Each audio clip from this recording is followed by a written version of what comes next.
Hello everyone. आज है 24 सितंबर। तो आज क्या क्या इम्पोर्टेंट आर्टिकल आए हैं यूपीएससी पर्सपेक्टिव से वो हम देखेंगे। और इन जो आर्टिकल्स हैं इनका यूपीएससी प्रीलिम्स एंड मेंस के साथ क्या क्या लिंकेज है और इंटरव्यू। ठीक है, इंपॉर्टेंट लिंकेज क्या क्या यूपीएससी प्रीलिम्स मेंस और इंटरव्यू, इन सब पर्सपेक्टिव से हम आज के एडिटोरियल को डिस्कस करेंगे और बाकी जो इंपॉर्टेंट न्यूज हैं उनको डिस्कस करेंगे। तो आइए बिना किसी देरी के अपनी न्यूज को स्टार्ट करते हैं। तो सबसे पहली न्यूज है, watching child sex abuse material is an offence. अब सुप्रीम कोर्ट ने क्या बोला है कि देखो, जो चाइल्ड सेक्स से रिलेटेड कोई मटेरियल भी देख रहा है ना, वो भी एक किसकी कैटेगरी में लेके आओ, ऑफेंस की कैटेगरी में लेके आओ। किसको बोला है ये? और गवर्नमेंट को बोला है, और पोस्को एक्ट में क्या करो, चेंज करो। तो इंपॉर्टेंट यहाँ हमारे लिए क्या है? एक तो सुप्रीम कोर्ट है, चलो सुप्रीम कोर्ट के बारे में यहीं पे देख लेते हैं। सुप्रीम कोर्ट ऑफ इंडिया में कितने जुडिशियल मतलब जज कितने होते हैं सर? 34 होते हैं सर। सर अपॉइंटमेंट कौन करता है जजेज की? सर सर अपॉइंटमेंट करते हैं president of India. Okay sir, जज कितने होंगे, इनकी स्ट्रेंथ कितनी होगी, ये कौन डिसाइड करता है? सर ये पार्लियामेंट डिसाइड करती है। और जो प्रेसिडेंट ऑफ इंडिया हैं वो क्या करते हैं? अपॉइंट करते हैं किसको? चीफ जस्टिस ऑफ इंडिया को प्लस अदर जजेज को। ठीक है सर, इसके लिए क्या कोई प्रोसीजर है? हाँ सर, इसके लिए इन्हीं का एक कोलिजियम होता है, वही collegium sir name name recommend करता है किसको? गवर्नमेंट को या फिर प्रेसिडेंट ऑफ इंडिया को, फिर प्रेसिडेंट इनको अपॉइंट करते हैं। इसके लिए क्या हुआ था सर? सर इसके लिए 3 केस आए थे, फर्स्ट जज केस, सेकंड जज केस सर, थर्ड जज केस। 1981 sir, 1992 sir, 1997 sir. इसमें कि ये केस आए क्यों थे सर? सर क्योंकि फर्स्ट जज केस के बाद क्या हुआ ना सर, जो जूनियर जज था ना उसको सर प्रेसिडेंट ने अपॉइंट कर दिया chief justice of India, seniority को बाईपास कर दिया था सर। इसलिए 1992 में क्या बोला सर? सर सीनियरिटी को बाईपास नहीं कर सकते सर। क्यों नहीं कर सकते? क्योंकि जो चीफ जस्टिस ऑफ इंडिया होगा वो बाकी 2 जजेज से सलाह लेगा और फिर प्रेसिडेंट को नाम अपॉइंट करेगा और फिर प्रेसिडेंट उसको एज ए जज of chief justice of India appoint करेगा। और सर थर्ड जज केस में सर जो चीफ जस्टिस ऑफ इंडिया है वो 4 जजेज से सलाह लेगा सर और फिर वो रिकमेंड करेगा प्रेसिडेंट ऑफ इंडिया को सर। सर ये दोनों केसेज में जो एडवाइस है सर, ये क्या होगी सर? बाइंडिंग होगी सर। क्या होगी? बाइंडिंग। तो ये था सर सुप्रीम कोर्ट के बारे में सर। फर्स्ट टाइम कब बना था सर? 1774 में। सर कौन सा एक्ट था ये? 1773 का कौन सा sir? Regulating act. Regulating act था सर। रेगुलेटिंग एक्ट सर हाँ, क्यों लेके आए थे सर? सर रेगुलेट करने के लिए ईस्ट इंडिया कंपनी के करप्शन को सर। उसी में जुडिशरी का एक प्रोविजन किया गया था सर, तभी बना था सर ये। स्टार्टिंग में जब इंडिया इंडिपेंडेंट हुआ तो उस टाइम पे जज कितने थे? 8 जज थे सर। ठीक है, तो ये था सुप्रीम कोर्ट के बारे में। अब पोस्को एक्ट के बारे में देख लेते हैं हम। Prevention of sexual child offence act. ठीक है, protection of children from sexual offences, POCSO act and age of consent. देखो, जो पोस्को एक्ट है, ठीक है, ये फर्स्ट टाइम कॉम्प्रिहेंसिव लॉ बनाया गया स्पेशल बच्चों के लिए। बच्चों के साथ जो सेक्स अब्यूजमेंट होती है, बच्चों की सेक्स हरासिंग होती है, उसके लिए। और ये एडमिनिस्टर किसके द्वारा किया जाता है? Minister of women and child development के लिए सर। इसका मेन एम है चिल्ड्रन को सेक्सुअल असोल्ट से बचाना सर। और इसमें सर एक्ट में क्या किया गया सर? अमेंडमेंट भी किया गया सर, और ज्यादा पेनल्टी लगा दी गई सर। ठीक है, डिग्निफाइड अपब्रिंगिंग को प्रमोट किया गया सर। की प्रोविजन क्या है सर? जेंडर न्यूट्रल है सर। 18 ईयर से नीचे कोई भी मेल हो या फीमेल हो, उसको चाइल्ड के कैटेगरी में काउंट किया जाता है सर।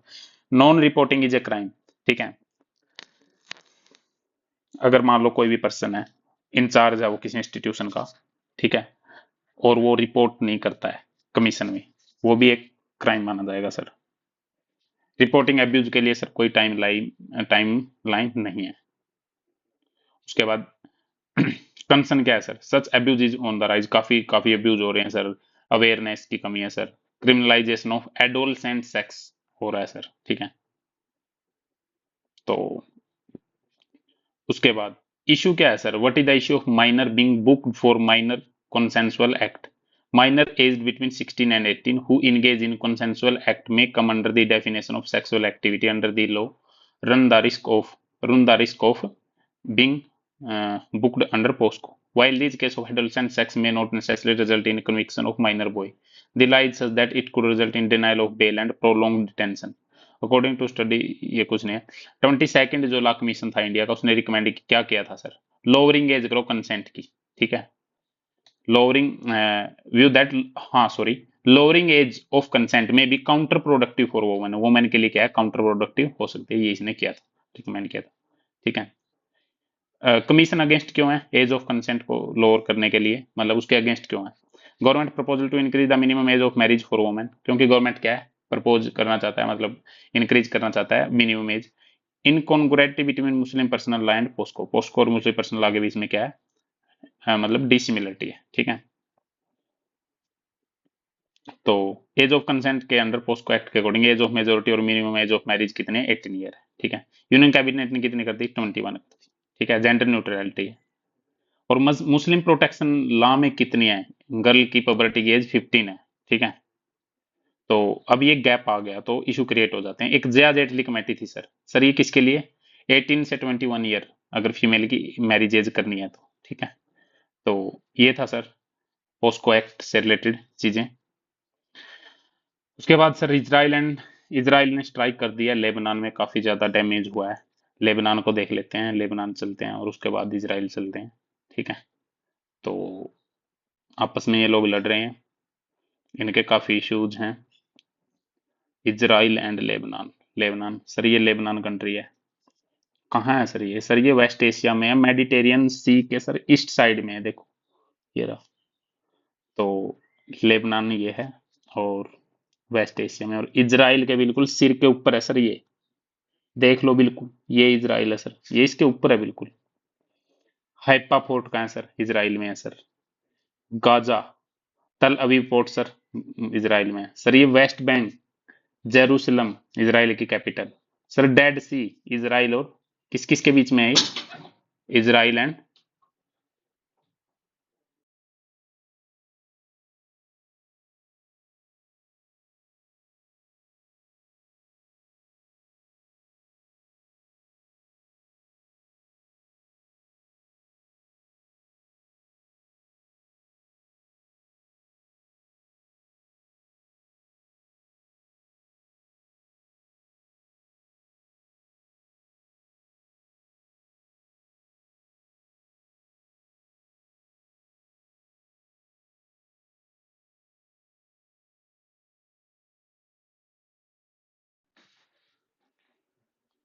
हाँ ये जेरूसलम है, ये डेड सी है, इजराइल और जॉर्डन के बीच में है सर डेड सी।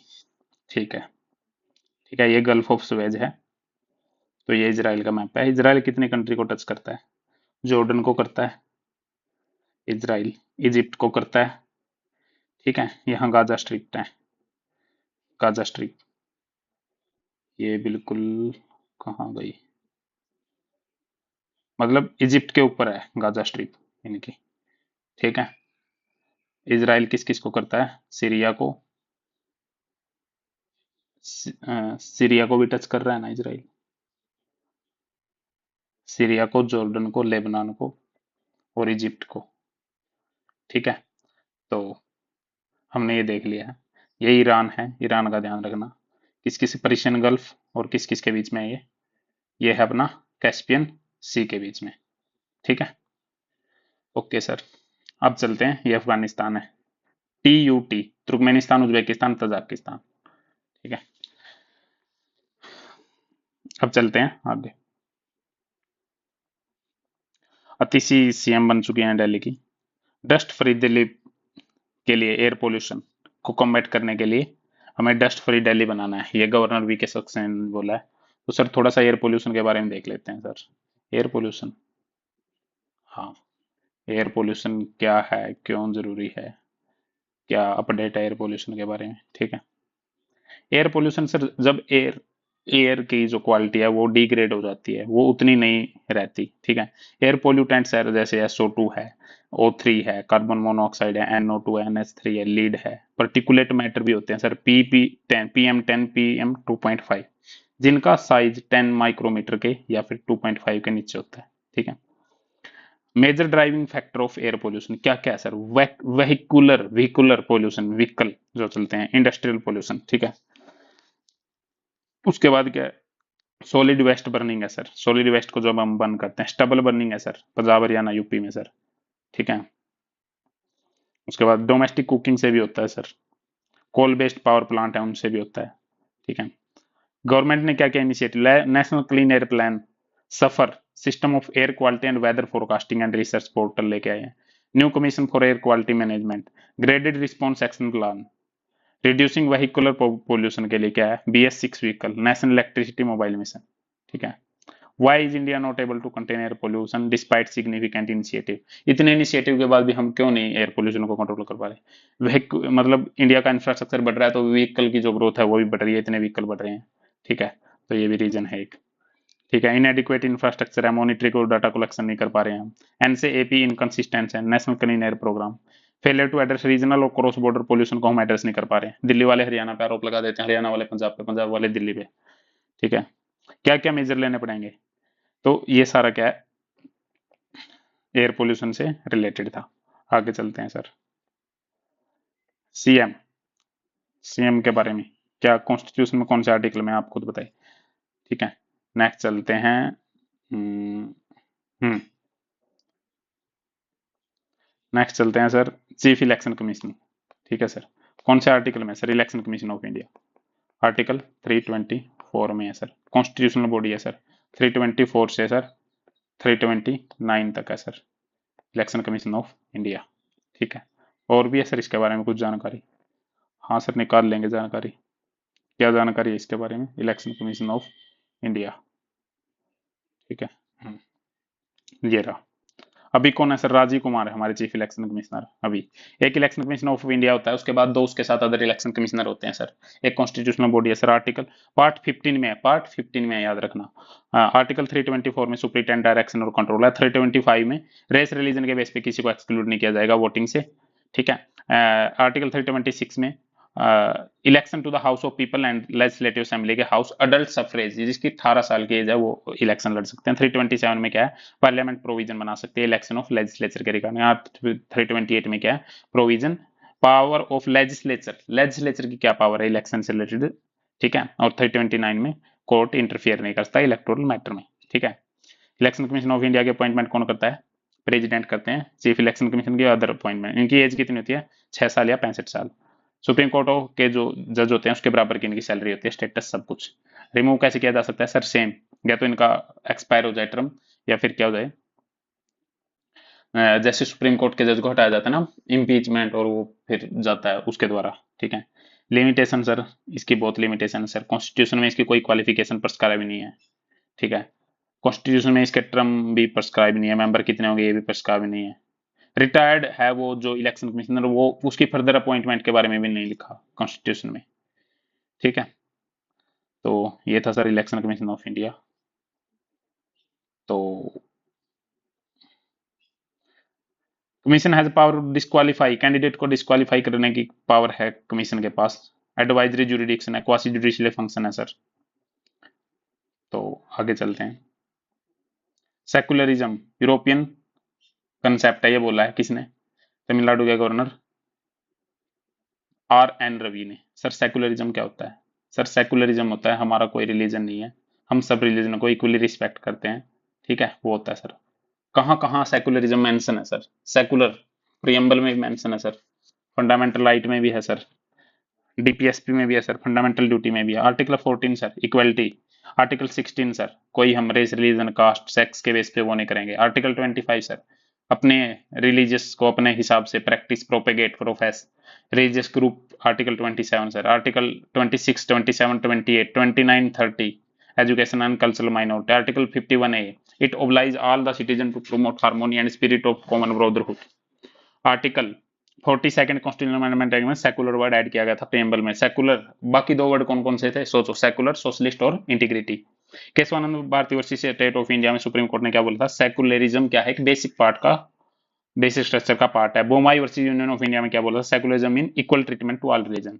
इंडियन सेकुलरिज्म और वेस्टर्न सेकुलरिज्म में क्या डिफरेंस है सर? इंडियन सेकुलरिज्म और वेस्टर्न सेकुलरिज्म में मेन डिफरेंस ये है कि इंडिया में पॉजिटिव एटीट्यूड के साथ गवर्नमेंट इंटरफेयर कर सकती है, और जो वेस्टर्न सेकुलरिज्म है वहां पे टोटली डिफरेंट है दोनों कंसेप्ट, रिलीजन एंड स्टेट।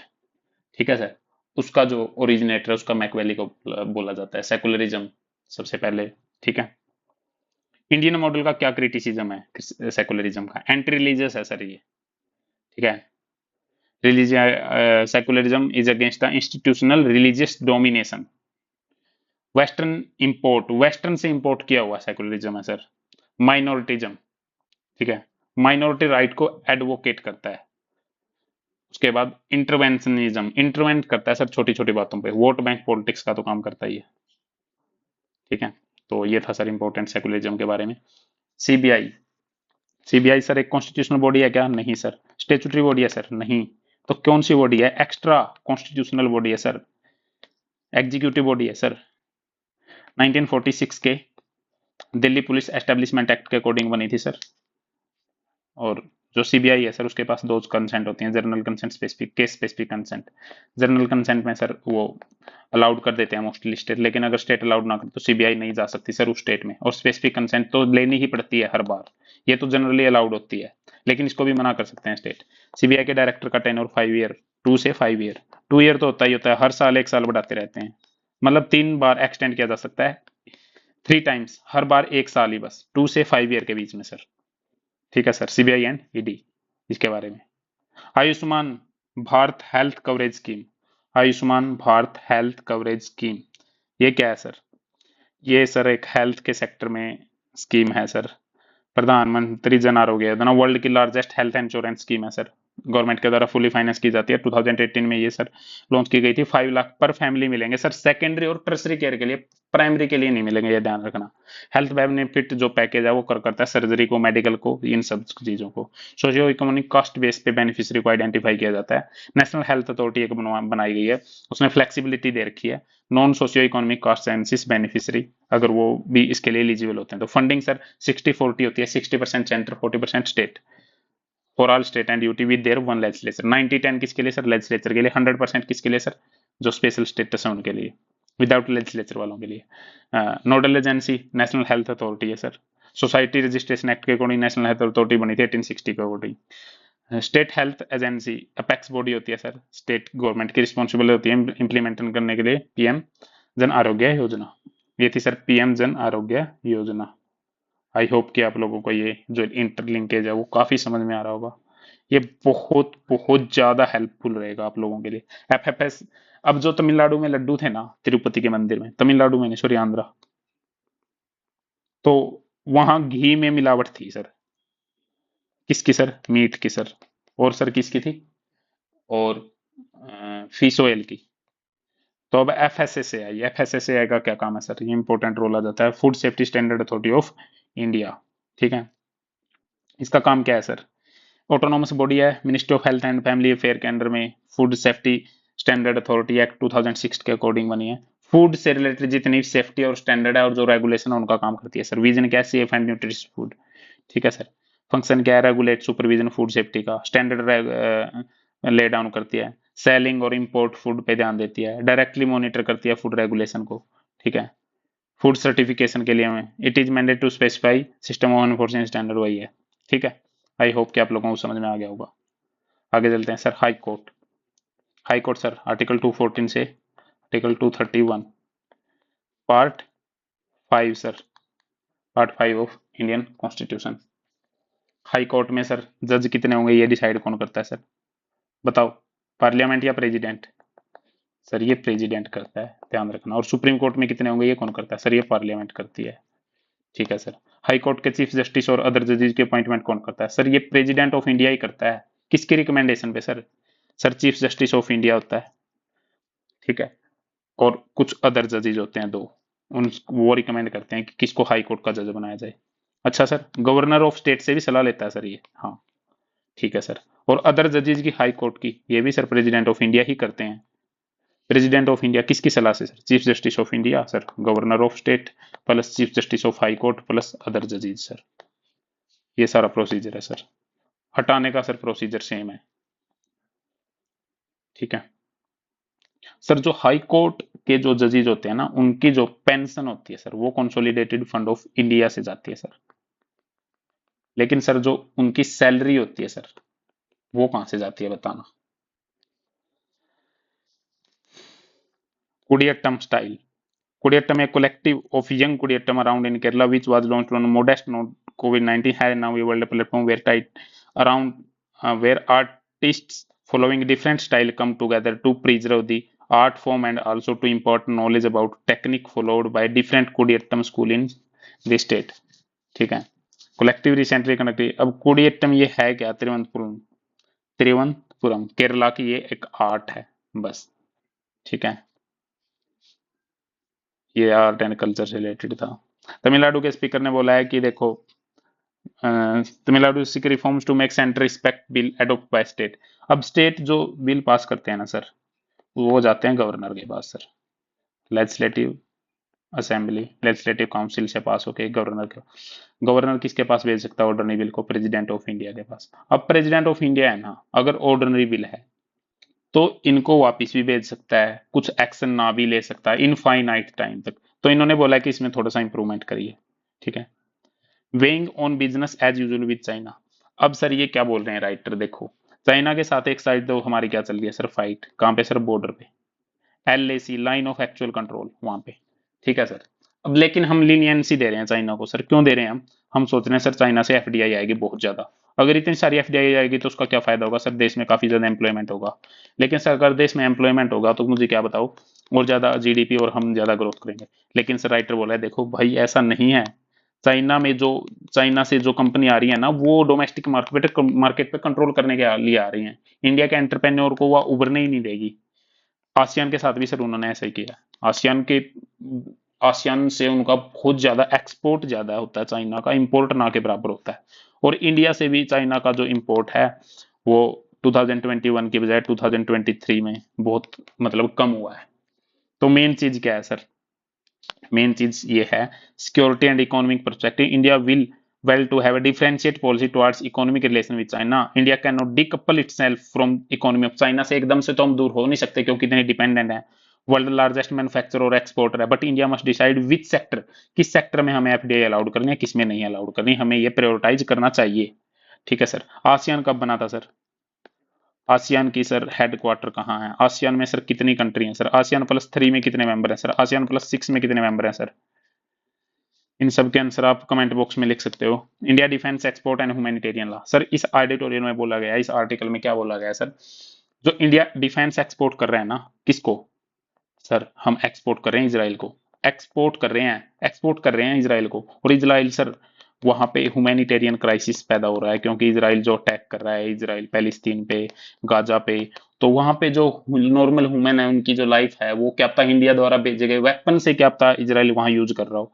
तो फिर कुछ लोगों ने कोर्ट में केस किया था, कोर्ट वालों मतलब कि सुप्रीम कोर्ट ने, ऑनरेबल सुप्रीम कोर्ट ने बोला कि देखो बात ऐसे है कि हम फॉरेन पॉलिसी के, एग्जीक्यूटिव की पॉलिसी होती है फॉरेन पॉलिसी, हम उसमें इंटरवेन नहीं कर सकते। तो ये गवर्नमेंट का अपना अपना रहेगा कि वो क्या करेंगे। ठीक है, ठीक है सर। अब इसमें राइटर ने बोला है कि गवर्नमेंट इसको एक्सपोर्ट कर सकती है या नहीं कर सकती। देखो इंडिया मना कर सकता है या नहीं कर सकता। इन्होंने वही बोला है कि देखो जैसे नीदरलैंड यूरोपियन यूनियन के लॉ के अंदर में आता है, तो फिर उन्होंने मना कर दिया कि हम इसराइल को F-35 क्या है वो एक्सपोर्ट नहीं करेंगे। क्यों नहीं करेंगे सर? क्योंकि अगर कहीं पे ह्यूमन राइट का थ्रेड है तो वहां पे उस थ्रेट को, उसके लिए ये वेपन एक्सपोर्ट नहीं कर सकते। तो सर इंडिया के लिए क्या है? इंडिया में भी सर बहुत सारे केसेस हुए हैं जहाँ पे मतलब कि सुप्रीम कोर्ट ने इंटरनेशनल जो लॉ है उनको कंसीडर करके, जैसे विशाखा गाइडलाइन थी, अपनी कुछ गाइडलाइन इशू किया है, तो सुप्रीम कोर्ट इशू कर सकता था लेकिन अब की बार नहीं की। ठीक है, लेकिन इंडिया के कुछ अपने भी लॉ हैं। ठीक है, इंडिया की ट्रीटीज हैं जिसमें मतलब कि इंडिया चाहे तो इसको मना भी कर सकता है। तो राइटर यही बोल रहे हैं कि इसमें मेन चीज क्या है, इंडिया को क्या करना चाहिए, अपना एक्सपोर्ट उसमें अभी इसराइल के लिए रोक देना चाहिए क्योंकि वहां पे क्या हो रहा है, वहां पे बहुत ज्यादा ह्यूमैनिटेरियन क्राइसिस आया हुआ है, ह्यूमैनिटेरियन जो ह्यूमन के ऊपर अत्याचार हो रहे हैं। ठीक है, तो मेन बात यही थी इस आर्टिकल में। आगे चलते हैं सर। भारतीय न्याय संहिता, ये कुछ नहीं है सर, आगे चलते हैं। ये सर मेन इंपॉर्टेंट है, ये ऐसा मेंस में क्वेश्चन भी आ सकता है कि जो ट्रांसपोर्ट है, अगर ट्रांसपोर्ट इंफ्रास्ट्रक्चर को और ज्यादा एनरिच किया जाए तो उससे बाकी सेक्टर ऑफ इकोनॉमी पे क्या फर्क पड़ेगा? मतलब कनेक्टिविटी बढ़ेगी तो सर सारी चीज ही कनेक्टिविटी का है सर। एक लॉजिस्टिक परफॉर्मेंस इंडेक्स है, वो कौन जारी करता है सर? वर्ल्ड बैंक जारी करता है। ठीक है सर, तो उसमें आपने अपने आप सोचना है कि क्या क्या इंपैक्ट हो सकता है। सर मोदी जी कहाँ गए हुए थे सर? मोदी जी गए थे क्वेड की समिट में। क्वेड की समिट में मोदी जी ने क्या बोला सर? बड़े इंपॉर्टेंट है, हम अपना डिजिटल पब्लिक इंफ्रास्ट्रक्चर पूरे वर्ल्ड के साथ शेयर करने के लिए तैयार हैं अगर पूरे वर्ल्ड में पीस एंड हार्मोनी आए तो। ठीक है। और हम the success of humanity lie in our collective strength not in the battlefield, ये बोलिए रशिया यूक्रेन के लिए कि हमारे मतलब कोलेक्टिव स्ट्रेंथ से ही आती है ह्यूमैनिटी और पीस, ठीक है, बैटलफील्ड में नहीं आती, ठीक है। And for global peace and development reform in global institute are essential, essential है ग्लोबल उसमें इंस्टीट्यूशन में। यूएनएससी में रिफॉर्म के लिए भी इंडिया बोलता है, इंडिया ने अफ्रीका को भी इंक्लूड किया G20 में, ठीक है। टेररिज्म कंटिन्यू, सीरियस थ्रेट क्या है, टेररिज्म है, बट इवॉल्विंग थ्रेट क्या क्या है sir, sir maritime space domain ये सब इवॉल्विंग थ्रेट है सर, ठीक है। India is ready to share its digital public infrastructure, ठीक है। AFSPA, arm force special power act Manipur में लगा हुआ है सर। स्टबल बर्निंग हरियाणा और पंजाब में होती है सर।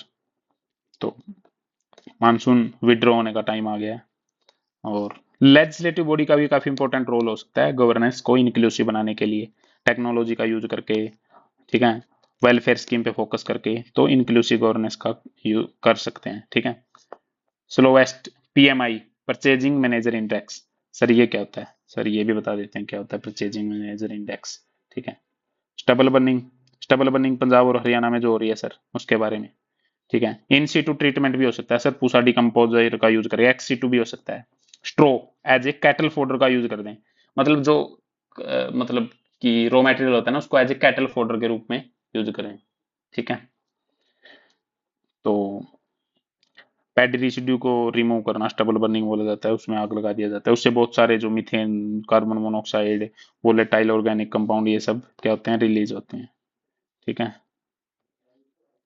तो CAQM क्या है, CAQM एक स्टेचुटरी बॉडी है, commission for air quality management in national capital region and adjoining area act 2021 में ये आया था, क्योंकि जो धुआं है ये दिल्ली की तरफ जाता है तो उससे और ज्यादा पोल्यूशन बढ़ता है, ठीक है। तो ये किसकी जगह पे आया था, environment protection control, environment prevention and control authority जो कि 1998 में बनी थी, उसकी जगह पे आया था CAQM, ठीक है।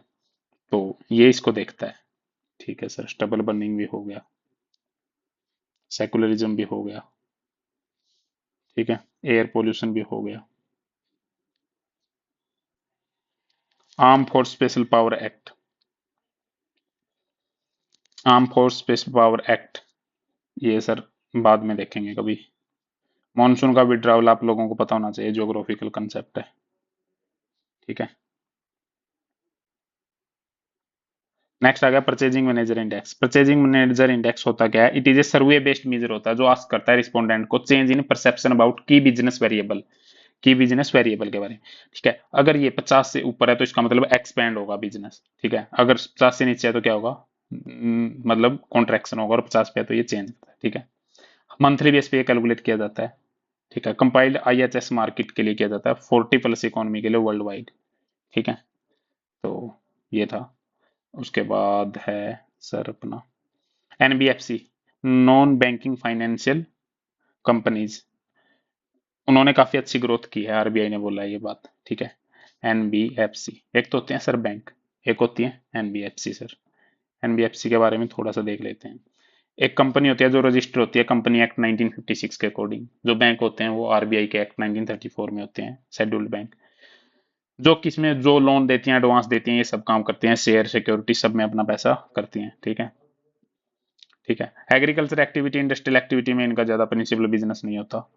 और उसके बाद क्या है, डिपॉजिट एक्सेप्ट नहीं कर सकती वो, दे कैन डिपॉजिट टेकिंग और नॉन डिपॉजिट टेकिंग भी होती हैं, they can not accept deposit for a period less than 12 month and more than 60 month, यानी 1 साल से 5 साल के बीच में डिपॉजिट टेकिंग वाली हैं वो भी इतना ही ले सकती हैं, ठीक है। सीलिंग प्रिस्क्राइब की जाती है RBI के द्वारा कि इतनी ही इंटरेस्ट रेट देंगे हम, उतनी ही सीलिंग पे इंटरेस्ट रेट दिया जाता है, उससे ऊपर नहीं दे सकती, ठीक है। बैंकिंग लाइसेंस नहीं होता NBFC के पास, डिमांड डिपॉजिट एक्सेप्ट नहीं कर सकती, पेमेंट एंड सेटलमेंट का पार्ट नहीं होती है, चेक चेक इश्यू नहीं कर सकती, ठीक है। मैनेज किसके द्वारा किया जाता है इनको, RBI और मिनिस्ट्री ऑफ कॉर्पोरेट अफेयर दोनों के द्वारा, ठीक है। डिपॉजिट और नॉन डिपॉजिट टैक्स में किया गया इनको क्लासीफाई, ठीक है। सिस्टेमेटिकली इंपोर्टेंट NBFC वो होती हैं जो 500 करोड़ या उससे ज्यादा का सेट साइड हो जिसका, ठीक है। तो ये था अपना एनबीएफसी के बारे में। लेबनान के बारे में हमने ईरान और अफगानिस्तान की हमने मैपिंग देख ली। तो सर राइनोज, राइनोज के बारे में देखेंगे। राइनोज की पोचिंग हो रही है काफी। तो वैसे अभी नंबर राइनोज का बढ़ गया है। राइनोज क्या है, कहाँ से वल्नरेबल स्टेटस है सर ना राइनोज का, साइट के अपेंडिक्स 1 में, डब्ल्यूपीए 1972 के शेड्यूल 1 में है सर। ठीक है सर, ये है सर राइनोज, ध्यान से देख लो। ठीक है, तो राइनो, वन हॉर्न राइनो सबसे ज्यादा इंडिया में है वो। ठीक है, 4 स्पीसीज होते हैं। एक तो one horn rhino, Indian rhino भी बोलते हैं, लार्जेस्ट होता है ये सबसे राइनो का। सिंगल ब्लैक हॉर्न होता है ये। ठीक है, व्हाइट राइनो होता है जो नॉर्थ और साउथ अफ्रीका मिलता है, ब्लैक राइनो जो ईस्ट और साउथ अफ्रीका मिलता है, जावान राइनो जो इंडोनेशिया मिलता है, सुंडा सुमात्रा आयरन क्रिटिली एंडेंजर्ड स्पीसीज है ये राइनो की, याद रखना सुमात्रा वाला। हैबिटेट वही है सर, नेपाल भूटान पाकिस्तान आसाम इंडिया ये सब में। ठीक है, greater one horn rhino are grazer. When not grazing on land, they are like to immerse themselves in water, where they also graze on aquatic plant को भी वो ग्रेज कर सकते हैं। ठीक है सर, तो आज का ये एडिटोरियल और जो पूरा न्यूज़पेपर था विद बैकवर्ड लिंकेज हमने सर देखा। आप अपना कीमती समय आपने दिया, तो ये इसे काफी यूजफुल होगा। तो आप अपना रिव्यू लिख सकते हो कमेंट में, और चैनल को सब्सक्राइब कर सकते हो सर। और ऐसे ही रिवीजन चाहिए प्री और मेंस के फोकस से, तो आप हमारे चैनल को शेयर भी कर सकते हो अपने दोस्तों के साथ। Thank you guys, thanks a lot.